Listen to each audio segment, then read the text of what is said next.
Hello friends, வணக்கம். Welcome to just chillies.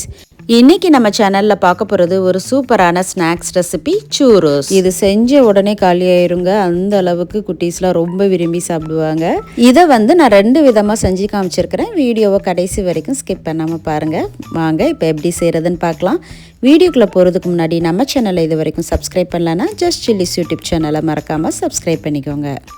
இந்த recipe பண்ணுறதுக்கு ஒரு பேனில் தண்ணி 1 கப் சேர்த்துக்கலாம். இது கூட பட்டர் 2 டேபிள் ஸ்பூன், சீனி 3 டேபிள் ஸ்பூன், உப்பு 1/4 டீஸ்பூன். இதை சேர்த்துட்டு அடுப்பை மீடியம் ஃப்ளேமில் வச்சுட்டு தண்ணியை நல்லா சூடு பண்ணிக்கலாம்.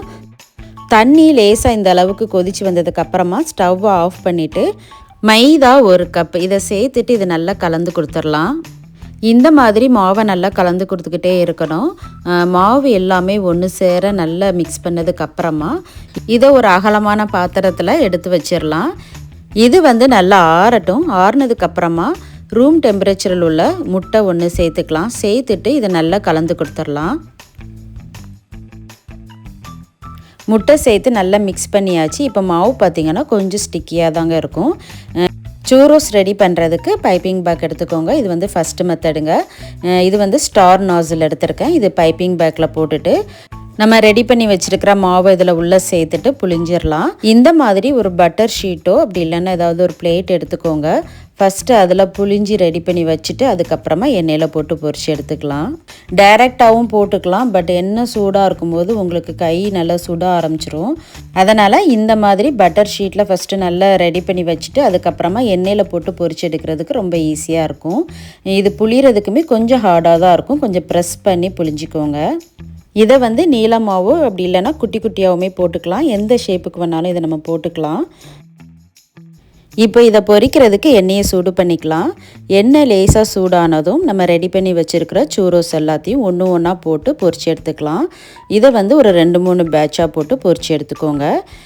இதை 2 பக்கமுமே நல்லா திருப்பி போட்டு ஒரு கோல்டன் கலர் வந்த உடனே நம்ம வெளியில் எடுத்துடலாம். அடுப்பை மீடியம் ஃப்ளேம்லேயே வச்சு பொரிச்சு எடுத்துக்கோங்க.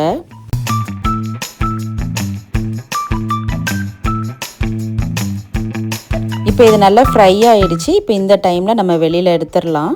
லைட்டாக கோல்டன் கலர் வந்த உடனே வெளியில் எடுத்துருங்க. அடுத்த மெத்தட் பார்த்தீங்கன்னா கை வலிக்காமல் ரொம்ப ஈஸியாக புளிஞ்சிடலாங்க. முறுக்கு உலக்கு எல்லார் வீட்லேயுமே இருக்கும். அதில் இந்த மாதிரி நம்ம பட்டர் முறுக்குக்கு போடுற அச்சு இருக்கும்.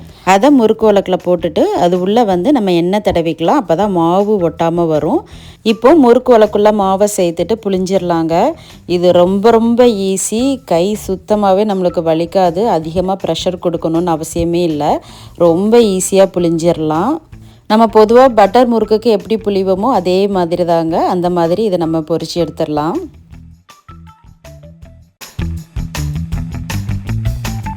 இதை 2 பக்கமுமே திருப்பி போட்டு நல்லா கோல்டன் கலர் வந்ததுக்கப்புறமா எடுத்துடலாம். இங்கே பாருங்கள், சூரோஸ் சூப்பராக ரெடி ஆயிடுச்சு. இதை நான் 2-3 பேட்சாக போட்டு பொரிச்சு எடுத்துக்கிட்டேன். முறுக்கு உலக்கு இருந்தால் போதுங்க. ரொம்ப ரொம்ப இது ஈஸியாக பண்ணிடலாம். இப்போ கடைசியாக இதுக்கு சுகர் கோட்டிங் கொடுக்கணும். அதுக்கு சீனி 1/4 கப் எடுத்திருக்கேன். இது கூட சின்னமன் பவுடர் 1 டீஸ்பூன். இதை சேர்த்துட்டு நல்லா கலந்து கொடுத்துடலாம். சீனி லைட்டாக 1-2 நீங்கள் பொடி பண்ணி கூட நீங்கள் சேர்த்துக்கலாம். இப்போ நம்ம பொரிச்சு வச்சுருந்த சூரோஸ் எல்லாத்தையும் சேர்த்துட்டு நல்லா கோட்டிங் கொடுத்துக்கலாம்.